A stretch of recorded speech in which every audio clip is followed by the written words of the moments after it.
Isipin mo ito, isang maling alarma, isang maling desisyon, at sa loob lamang ng 30 minuto, mahigit 3,000 nuclear warheads ang sabay-sabay nalilipad sa himpapawid. Hindi ito pelikula, hindi rin ito science fiction. Ito ang totoong senaryo kung sakaling magpanggaan ng Estados Unidos, Russia at China. Walang mananalo, walang ligtas, at maaaring ito na ang huling digmaan ng sangkatauhan. Ang tanong ngayon, sino ang may pinakanakamamatay na armas? At higit sa lahat, paano natin ito mapipigilan bago pa maging huli ang lahat? Sa panahon ng Cold War, nag-ipon ang Estados Unidos at ang Soviet Union ng napakalaking bilang ng mga sandatang nuclear. Noong kalagitnaan ng 1960s, nanguna ang Estados Unidos sa dami na may mahigit 31,000 nuclear weapons na handang gamitin. Ngunit pagsapit ng kalagitnaan ng 1970s, nalampasan ito ng Soviet Union at umabot sa mahigit 40,000 nuclear weapons ang hawak ng Russia noong 1987. Makaraan ang ilang dekada matapos ang Cold War, ang pagbuwag ng Soviet Union at ang paglagda sa iba't ibang kasunduan laban sa pagkalat ng armas nuclear, bumaba ang mga bilang na ito sa mas makatwirang antas. Ngunit ang ambisyon ng China na maging susunod na superpower ay nagtulak dito na maging isang mahalagang kalahok kung pag-uusapan ang nuclear. Ang lumalakas nitong pwersang militar ay may ilang daang nuclear weapons na din. Ibig sabihin nito, hindi na isa, kundi dalawang pangunahing kalabang geopolitical na may kumpirmadong nuclear weapons ang kailangang harapin ng Estados Unidos. Paano nagkukumpara ang mga nuclear arsenal ng tatlong kapangyarihang ito? Ano ang posibleng mangyari sa isang digmaang nuclear sa pagitan nila? At ano ang maaaring at dapat gawin upang maiwasan ito? Magsisimula tayo sa Estados Unidos na nagpapanatili ng isa sa pinaka-advanced at pinaka-diversified na nuclear arsenal sa buong mundo. Ayon sa Federation of American Scientists, may humigit kumulang 3,700 nuclear warheads ang US sa stockpile nito na kayang dalhin sa pamamagitan ng mga eroplano at ballistic missiles. Sa bilang na ito, humigit kumulang 1,770 ang nakadeploy. Ibig sabihin, kayang ilunsad anumang oras, habang ang 1,930 ay nasa reserba. Sa kabila ng lawak ng arsenal nito, ikinagugulat ng ilan na ang US ay ikalawa lamang sa buong mundo sa dami ng nuclear weapons, pangalawa sa Russia. Ang backbone ng land-based nuclear deterrent ng Amerika ay ang Minuteman III Intercontinental Ballistic Missile. May 400 ganitong missile ang nakadeploy ng US Air Force sa mga underground silo ng Colorado, Montana, Nebraska, North Dakota at Wyoming. Ang bawat missile ay kayang magdala ng hanggang 3 nuclear warheads at kayang abutin ng mahigit 6,000 milya, sapat upang tamaan ang karamihan ng mga target sa mundo kung ilulunsad mula sa loob ng Estados Unidos. Sa teorya, nangangahulugan ito na kayang mag-deploy ng US Air Force ng 1,200 warheads sa isang iglap. Gayunpaman, pinaniniwalaan na iisa lamang ang actual na warhead sa bawat missile upang mapalawak ang saklaw at pagiging epektibo ng isang posibleng missile barrage. Noong November 2025, nagsagawa rin ang US Air Force Global Strike Command ng test launch ng isang unarmed Mini-3 mula sa Vandenberg Space Force Base sa California. Lumipad ang missile nang humigit kumulang 4,200 miles sa ibabaw ng Karagatan Pasipiko bago tamaan ang target nito sa Ronald Reagan Ballistic Missile Defense Test sa Marshall Islands.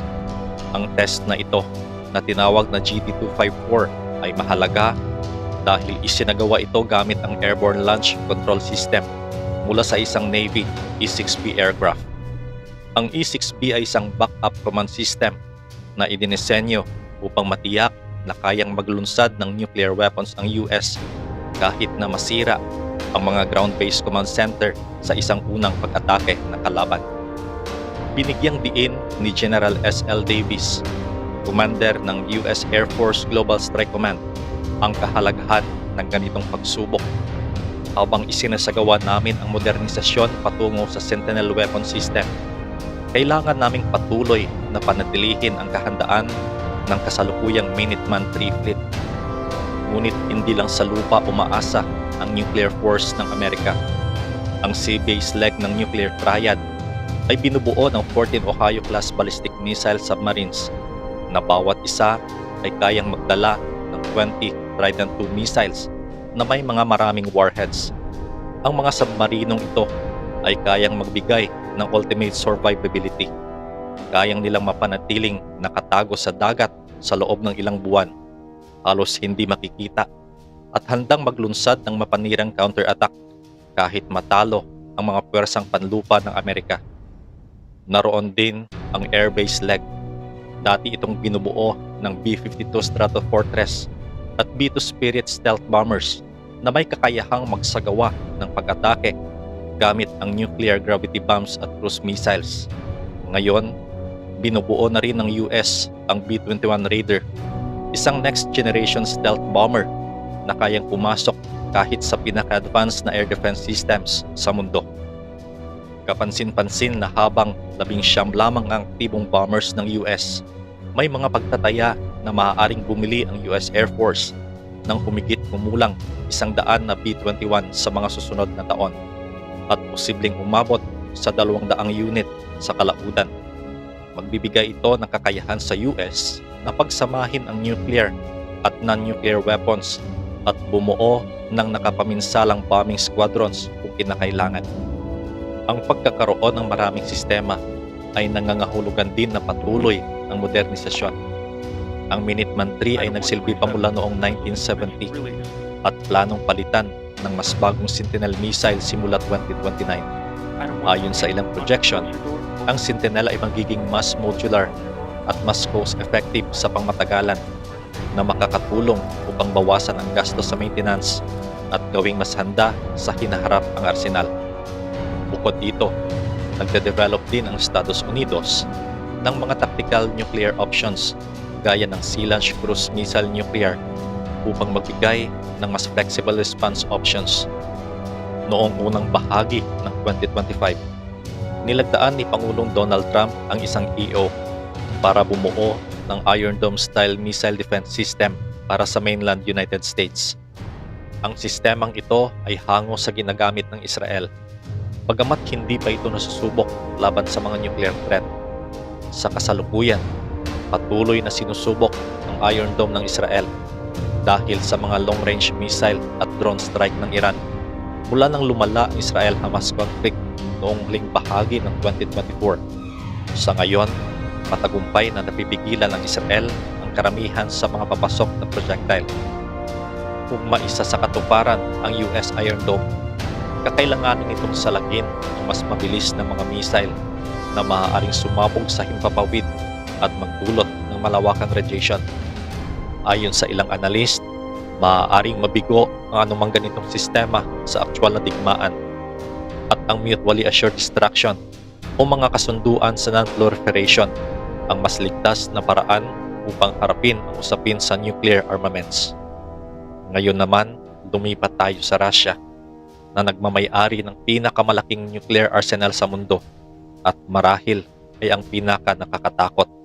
Ayon sa Bulletin of the Atomic Scientist, may humigit kumulang 4,309 nuclear warheads ang Russia, kung saan 1,720 ang nakadeploy sa mga strategic delivery systems at may karagdagang 1,500 tactical nuclear weapons.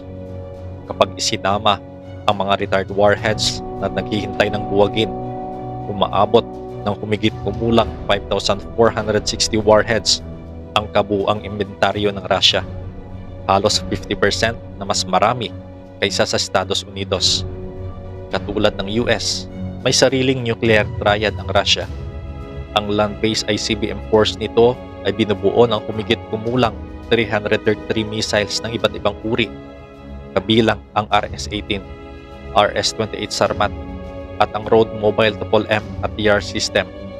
Ang mga Road Mobile Launcher ay lalong nakababahala dahil maaari silang ilipat sa buong malawak na teritoryo ng Russia na nagpapahirap targetin sa isang unang pag-atake. Noong huling bahagi ng October 2025, inanunsyo ni Pangulong Vladimir Putin na matagumpay na nasubok ang Russia ang dalawa sa pinaka-exotic nuclear weapons nito, ang Poseidon underwater drone at ang Burevestnik cruise missile. Ang Poseidon, na minsang tinatawag na Doomsday Machine, ay isang nuclear-powered at nuclear-armed torpedo na kayang maglakbay ng libu-libong milya sa ilalim ng dagat bago sumabog malapit sa baybayin ng kalaban. Ayon sa ilang pagtataya, ang pagsabog nito malapit sa east coast ng US ay maaaring magpaulan ng radioactive debris sa mga kalapit na lungsod at gawing halos hindi na matitirhan ang mga ito. Ang Burevestnik, na kilala rin bilang Skyfall, ay isang cruise missile na maaaring lumipad ng ilang oras o kahit ilang araw bago tamaan ng target. Dahil sa nuclear reactor na nagpapatakbo rito, kaya nitong umikot sa mundo bago bumaba sa target. Ayon kay Valery Gerasimov, pinuno ng General Staff ng Russia, lumipad ito ng halos 8,700 kilometers at nanatili sa himpapawid ng 15 oras sa isang test. Kinumpirma rin ng Intelligence Service ng Norway ang test na isinagawa sa Novaya Zemlya. Ang mga sandatang ito, kasama ang marami pang iba, ay malinaw na idinisenyo upang bantaan ang Estados Unidos sa pamamagitan ng paglamang sa dami. Ang stratehiya ng Russia ay tila nakabatay sa sabayang paglulunsad ng napakaraming missile mula sa iba't ibang direksyon upang ma-overwhelm ang mga sistema ng depensa ng kalaban. Ngunit ang pinaka-nakamabahala sa arsenal ng Russia ay ang nakahandang banggitin, bantaang gamitin ang mga sandatang ito kahit sa mga maliit na alitan. Mula nang salakayin ng Russia ang Ukraine noong February 2022, halos buwan-buwan naglalabas ng nuclear threats ang mga opisyal ng Russia. Mahigit 50 dokumentadong insidente ang naitala.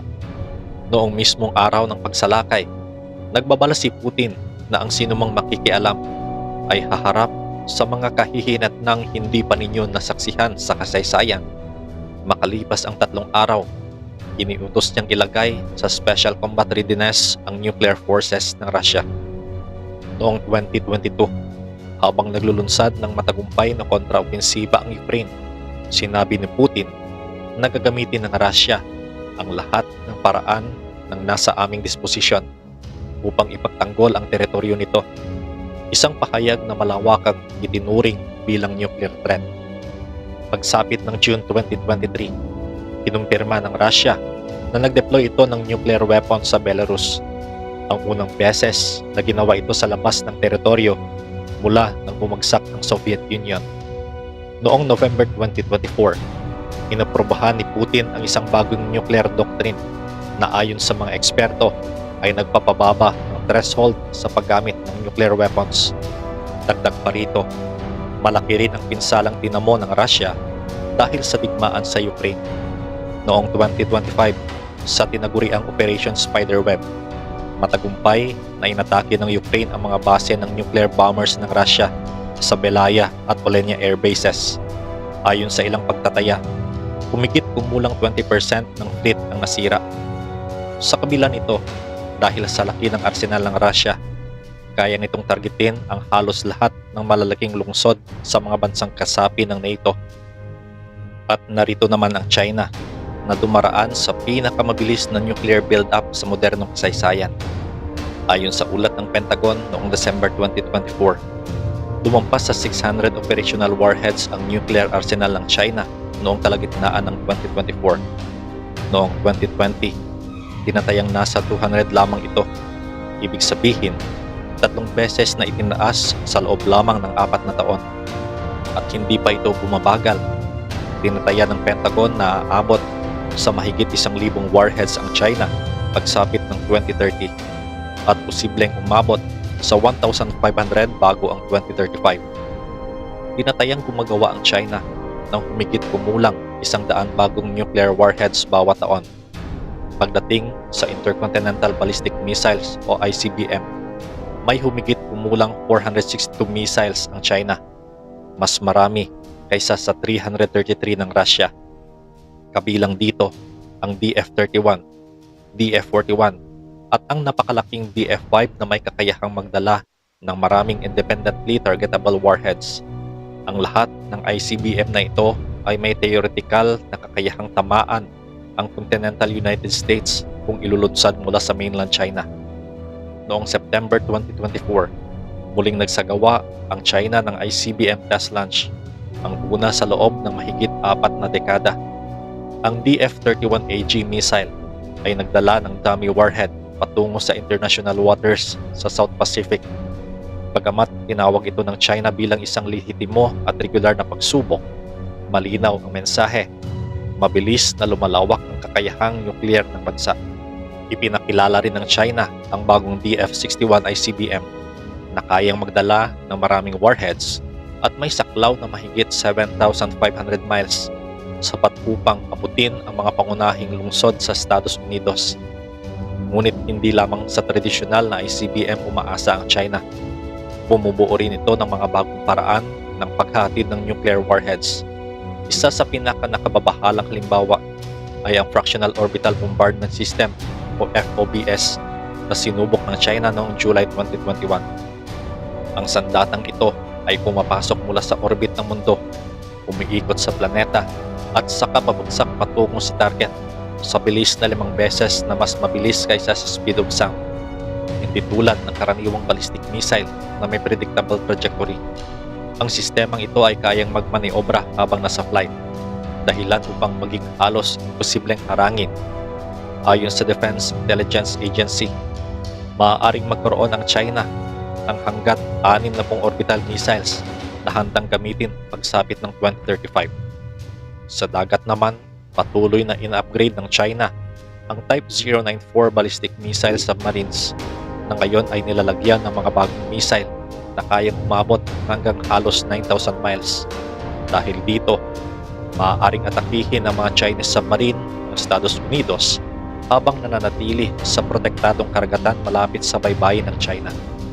Noong September 2025, unang beses na ipinakita ng China sa publiko ang lahat ng 3 bahagi ng nuclear triad nito sa isang Victory Day parade.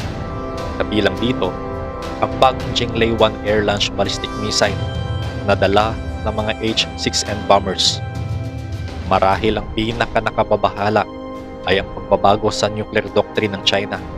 Sa loob ng maraming dekada, pinanatili ng China ang tinatawag na minimum deterrence at isang mahigpit na no first use policy. Sapat lamang ang armas upang matiyak ang kakayahang gumanti kung sakaling ito ay atakihin. Ngunit ayon sa ulat ng Pentagon noong 2024, tila iniiwan na ng China ang estratehiyang ito sa halip na limitadong pinsala lamang sa ganting pag-atake. Hinahangad na ngayon ng China ang kakayahang magdulot ng napakalawak at nakalulunod na pinsala sa isang nuclear exchange, pati na rin ang kakayahang magsagawa ng maraming sunod-sunod na counter-strike. Sinabi rin ng US intelligence na maaaring lumipat ang China patungo sa launch on warning posture. Ibig sabihin, ilulunsad nito ang mga nuclear weapons agad sa oras na makakita ng paparating na pag-atake, sa halip na hintayin tamaan muna. Isa ito sa pinakamapanganib na polisiya noong Cold War dahil pinapataas nito ang posibilidad ng aksidenteng nuclear war dahil lamang sa maling alarma o maling kalkulasyon. Ngayon, paano nga ba nagkakaiba ang 3 nuclear powers na ito sa kanilang mga pananaw at patakaran? Ang Estados Unidos ay hindi kailanman nagpatupad ng no first use policy. Inananatili nito ang opsyon na gumamit ng nuclear weapons mula sa mga ekstremong sitwasyon. Sa kasalukuyang patakaran, nangangako ang US na hindi gagamit ng nuclear weapons laban sa karamihan ng mga bansa, partikular doon sa mga kasapi ng Nuclear Non-Proliferation Treaty at sumusunod sa kanilang mga obligasyon. Ngunit ang tinatawag na negative security assurance na ito ay hindi nalalapat sa Russia, China o North Korea. Noong 2018, pinalawak ng Trump administration ang definisyon ng ekstremong sitwasyon sa Nuclear Posture Review, kabilang ang malalaking non-nuclear attacks laban sa US, mga kaalyado nito o kritikal na infrastruktura. Ang Russia, noong panahon ng Soviet Union, ay may no first use policy rin. Ngunit iniwan na ito noong 1993 dahil sa kahinaan ng conventional forces nito matapos ang pagbagsak ng Soviet Union. Sa kasalukuyang doktrina ng Russia na na-update noong November 2024, pinahihintulutan ang paggamit ng nuclear weapons bilang tugon sa nuclear attacks o kahit sa conventional attacks na nagbabanta sa pinaka-umiiral na katangian ng Estado. Bukod dito, tila pinagtibay ng Russia ang konsepto ng escalate to de-escalate, ang paggamit ng limitadong nuclear strike sa maagang yugto ng digmaan upang takutin ang kalaban at piliting umatras.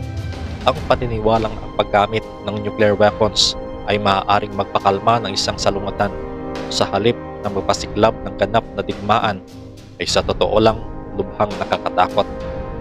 Samantala, ang China ay formal na nagpapanatili ng no first use policy mula pa noong 1964. Hindi tulad ng US at Russia, tradisyonal na hiwalay ang imbakan ng warheads at missiles ng China, kaya halos imposibleng magsagawa ng bigla ang unang pag-atake. Ngunit gaya ng nakita natin, may malinaw na mga senyales na ito ay nagbabago na.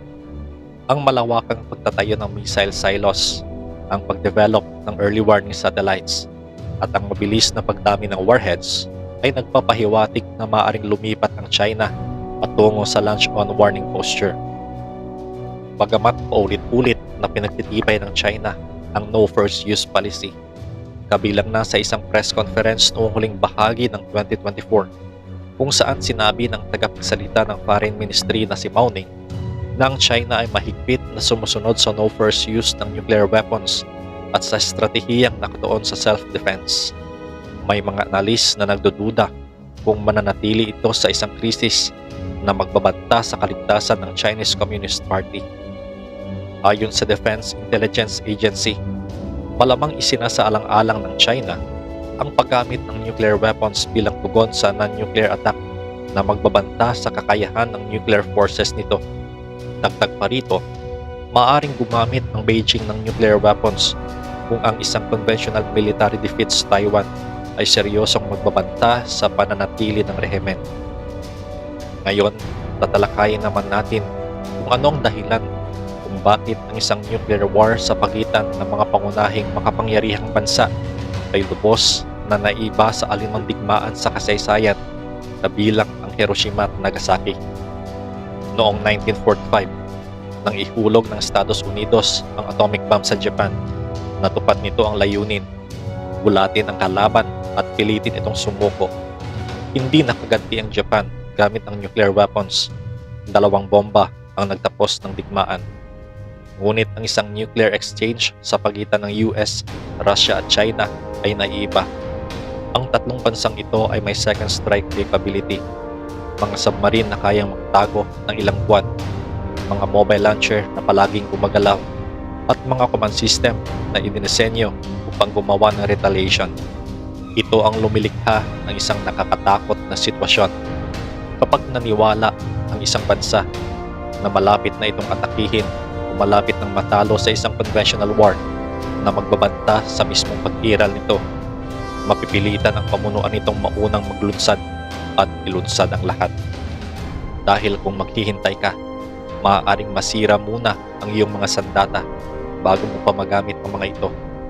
Ito ang fundamental na kawalang katatagan na nililikha ng launch on warning posture. Kung maniwala ang Russia o China, nagagamit ang US ng overwhelming na puwersa. Ang unang hakbang nila ay subukang baliin ang depensa at kakayahang gumanti ng Amerika sa pamamagitan ng sabayang paglulunsad ng daan-daan o libu-libong mga warheads. Makikita ito ng US at magkakaroon lamang ng 6 hanggang 30 minuto upang magpasya kung ilulunsad din ang sarili nitong armas bago masira ang mga ito sa mga silo. Ang magiging resulta, ay hindi isa o dalawang bombang magtatapos ng digmaan, kundi mahigit 3,000 nuclear detonations sa buong Northern Hemisphere sa loob ng wala pang isang oras. Mawawala ang mga pangunahing lungsod. Masisira ng electromagnetic pulses ang mga electronic system sa buong kontinente. At iyon pa lamang ang mangyayari sa mga unang sandali. Ang mga apoy mula sa daan-daang pagsabog ay magpapakawala ng tinatayang 5 hanggang 150 milyong tonelada ng usok at uling sa stratosphere. Hindi magkakaroon ng sikat ng araw at magpapababa ng pandaigdigang temperatura ng hanggang 40 degrees Celsius sa loob lamang ng susunod na 2 taon. Hindi ito magiging katulad ng Hiroshima at Nagasaki. Walang mananalo, milyon-bilyong tao ang mamamatay, at ang buong mundo ay guguho. Kaya sino nga ba ang may pinaka-nakamamatay na nuclear weapons? May pinakamaraming warheads ang Russia at ipinakita ang pinakamalaking kahandaang bantaing gamitin ang mga ito. May pinakasofistikadong delivery system at pinakasanay na nuclear force ang Estados Unidos. Ang China naman ay pinakamabilis na lumalawak at bumubuo sa ilan sa pinaka-advanced na bagong sandata. Ngunit ang totoo, kapag sapat na ang dami ng nuclear weapons upang sirain ang sibilisasyon at matagal nang lumampas sa puntong iyon ang tatlong bansang ito, nagiging halos wala ng saysay ang paghambing. Para itong pagtatanong kung alin ang mas nakamamatay, tsunami o bagyo, kung pareho naman nilang kayang pumatay ng lahat. Ang tunay na mahalaga ay kung magagamit ba ng mga sandatang ito o hindi. At ang tanging paraan upang matiyak na hindi sila magagamit ay sa pamamagitan ng patuloy na diplomasya, arms control agreements at non-proliferation efforts. Sinuspinde ng Russia ang pakikilahok nito sa New START Treaty noong February 2023. Ang huling malaking kasunduan sa pagkontrol ng armas nuclear sa pagitan ng Washington at Moscow. Inabandona ang Intermediate Range Nuclear Forces Treaty noong 2019. Ang moratorium sa nuclear testing na umiiral mula 1992 ay patuloy na nasa ilalim ng matinding presyon. Kasabay nito, patuloy ang modernisasyon ng tatlong bansa sa kanilang mga arsenal. Sa kabilang banda, iminungkahi ni Pangulong Trump na maaaring gumagawa siya ng isang denuclearization plan kasama ang Russia at China. May mga pahayag din ang Chinese Foreign Ministry na tila sumusuporta sa pagpapanatili ng umiiral na mga pulisiya. Ngunit kung hahantong ba ang mga ito sa tunay na progreso ay hindi patiyak. Umiiral ang mga sandata, gumagana ang mga delivery system, nakatayo ang mga command structure. Ang tanging pumipigil sa isang nuclear catastrophe ay ang patuloy na pagiging makatuwiran ng ilang leader ng mundo at ang kawalan ng isang nakamamatay na maling kalkulasyon. At ang tanging paraan upang tuluyang maiwasan ito ay ang tunay na pagkakasundo ng mga nuclear powers na ang mga sandatang ito ay hindi dapat gamitin at ang pagbuo ng isang matibay na diplomatic architecture na mananatiling matatag kahit sa mga oras ng matinding krisis.